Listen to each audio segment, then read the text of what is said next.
काश ये बजट सरकारी मालिकों को यह समझा पाता कि नेहरू को कोसने से अर्थव्यवस्था नहीं सुधरेगी, उसके लिए डॉक्टर मनमोहन सिंह साहब की अर्थ नीति अपनानी पड़ेगी।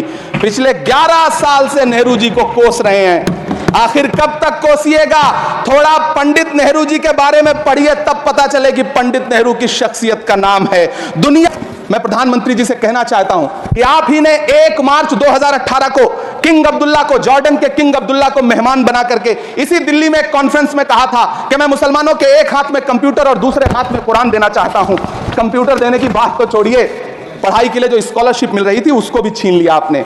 किसको संतुष्ट करने के लिए? हम समझते हैं इस साजिश को। आप माइनॉरिटी मिनिस्ट्री का बजट काटते काटते एक दिन मिनिस्ट्री को ही बंद कर देना चाहते हैं। वो जहर देता तो सबकी नजर में आ जाता, सो ये किया कि हमें वक्त पर दवाएं न दी। सभापति महोदय, मैं तो वित्त मंत्री जी से पूछना चाहता हूं आपके माध्यम से कि शायद आपको पता ही नहीं है कि गृहस्थी चलाने वाली एक गृहिणी की मुश्किलें क्या क्या होती हैं। आपने कभी सोचा भी नहीं होगा कि जब वो किचन में सब्जी बनाने के लिए कड़ाई में तेल डालती है तो उसके साथ उसके आंसू भी गिरते हैं। सभापति महोदय, शायद उन्हें पता भी ना हो कि एक छोटी सी गाड़ी और एक छोटे से फ्लैट का ईएमआई भरने के बाद इस देश का एक गरीब इंसान जब अपने बच्चों की फीस भरने के बारे में सोचता है तो उसे कितनी खुशियों का गला घोंटना पड़ता है। शायद उनको पता भी नहीं है कि फसल बेच करके बिटिया की शादी का सपना सजाने वाला किसान जब अपनी फसल बर्बाद देखता है तो कितनी रातें सो भी नहीं पाता है। सभापति महोदय, शायद वो कभी इस पीड़ा को समझ नहीं पाएंगी कि परिवार के किसी एक सदस्य को कैंसर जैसी बीमारी हो जाए तो घर और जमीनें गिरवी रख उठती हैं लेकिन इलाज नहीं हो पाता। सभापति महोदय, इसी देश की संसद में कभी स्वर्गीय सुषमा स्वराज जी ने कहा था कि जब देश की करेंसी गिरती है तब देश की प्रतिष्ठा गिरती है। एक तरफ कोलंबिया जैसा छोटा सा देश और उसके प्रधानमंत्री गुस्तावो पेत्रो खड़े हैं जो कोलंबिया के नागरिकों को हथकड़ी लगाकर लाने वाले जहाज को अमेरिका बैरंग वापस लौटा दे रहे हैं, और दूसरी तरफ हमारे प्रधानमंत्री जी खड़े हैं जो बेड़ी और हथकड़ी लगा करके लाए गए बेटों के अपमान पर एक शब्द नहीं बोल रहे हैं। सभापति महोदय, मैं इतिहास के पन्ने पलट रहा हूं, मुझे 2 किरदार याद आ रहे हैं। एक तरफ निक्सन के 7वें बेड़े की धमकियों के सामने लोहे की तरह अडिग इंदिरा गांधी खड़ी हैं, तो दूसरी तरफ खुद ही नमस्ते ट्रंप का नारा लगाते हुए प्रधानमंत्री जी खड़े हैं। मेरे कानों में सुषमा स्वराज जी की आवाज गूंज रही है। बहुत कम बोलने वाले डॉक्टर मनमोहन सिंह ने बहुत ज्यादा बोलने वाले प्रधानमंत्री जी को जब देश की बागडोर सौंपी थी तो $1.58 का था, आज 85 से 87 के बीच में झूल रहा है। इन दिनों रुपए की अहमियत गिरती है तो न तो देश की प्रतिष्ठा गिरती है, ना प्रधानमंत्री की गरिमा। जिस देश में 80 करोड़ लोगों को 5 किलो राशन के लिए कतारों में लगना पड़ता हो, उस देश में यह सरकार 12 लाख तक के टैक्स ना लेने के लिए अपनी पीठ थपथपा रही है। हुकूमत इस कदर आवाम पर एहसान करती है, ये आंखें छीनती है और चश्मे दान करती है। सभापति महोदय, महाराष्ट्र का भिवंडी हो, मालेगांव हो, इचलकरंजी हो, यूपी का बनारस हो, मुआयमा हो, मुबारकपुर हो, रांची का छोटा नागपुर हो, बिहार का भागलपुर हो, हर जगह बुनकरों की उम्मीदें तोड़ रही हैं, लेकिन इस सरकार के पास उनके लिए कुछ भी नहीं है। मुरादाबाद का पीतल उद्योग, कानपुर का चमड़ा उद्योग, सहारनपुर का लकड़ी उद्योग, फिरोजाबाद का चूड़ी उद्योग, अलीगढ़ का ताला उद्योग, सब सरकारी प्लानिंग से तबाह हो रहे हैं। इन तमाम के बीच सरकारी सपोर्ट से बस एक उद्योग फल फूल रहा है, नोएडा का नफरत उद्योग। सभापति महोदय, जिस देश में 40 से 45% मेडिकल फैकल्टी की सीट खाली हो, वहां बजट में 75,000 नए मेडिकल सीट्स का ऐलान हो रहा है। सरकार बहादुर, कम से कम इस देश के पढ़े लिखे युवाओं को तो मूर्ख समझना बंद करिए। वो अब तिजारती पहलू निकाल लेता है। पहले 7500 मेडिकल सीट्स बाद में बनाइएगा, पहले जो एम्स में 2161 पद खाली पड़े हैं उनको तो भर दीजिए।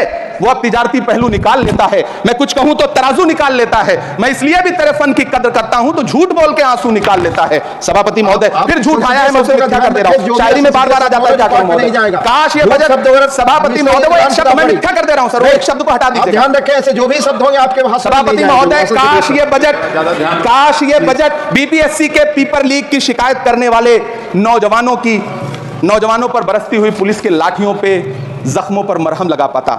सभापति महोदय, पिछले 80 दिन से 70 साल का एक बुजुर्ग एमएसपी की लीगल गारंटी मांगता हुआ आमरण अनशन पे बैठा हुआ है।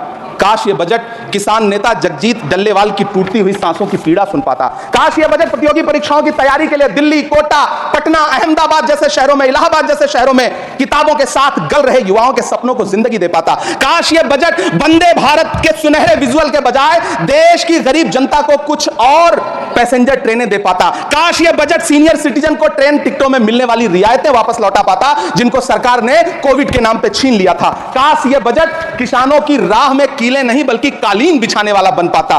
काश ये बजट सरकारी मालिकों को यह समझा पाता कि नेहरू को कोसने से अर्थव्यवस्था नहीं सुधरेगी, उसके लिए डॉक्टर मनमोहन सिंह साहब की अर्थ नीति अपनानी पड़ेगी। पिछले 11 साल से नेहरू जी को कोस रहे हैं, आखिर कब तक कोसिएगा? थोड़ा पंडित नेहरू जी के बारे में पढ़िए, तब पता चले कि पंडित नेहरू की शख्सियत का नाम है। दुनिया का पहला ऐसा राजनेता जिसने अपनी जिंदगी की आजादी के लिए, देश की आजादी के लिए 3259 दिन अंग्रेजों की जेल में बिताए। पंडित नेहरू एक ऐसे महान शख्स जिनके पिता पंडित मोतीलाल नेहरू, जिनकी बहन विजय लक्ष्मी पंडित, जिनके बहनोई पंडित रंजीत सीताराम, जिनकी बेटी इंदिरा गांधी, जिनके दामाद फिरोज गांधी, सब ने अंग्रेजों से लड़ते हुए स्वतंत्रता आंदोलन में जेल काटी। आप किस मुंह से उनकी लकीर छोटी करने की बात करते हैं? नहीं कर पाइएगा, 7 जन्मों में नहीं कर पाइएगा, क्योंकि जिस्म की मौत कोई मौत नहीं होती है। जिस्म मिट जाने से इंसान नहीं मर जाते, धड़कने रुकने से अरमान नहीं मर जाते, सांसें थम जाने से ऐलान नहीं मर जाते। जिस्म की मौत कोई मौत नहीं होती है। सभापति महोदय, मैं आपके सामने खड़ा होकर के एक बहुत छोटी सी कहानी सुनाना चाहता हूं कि महान बादशाह सिकंदर ने जब यूनान फतेह किया तो जीत का जश्न मनाने के लिए शहर की सड़कों पर निकला।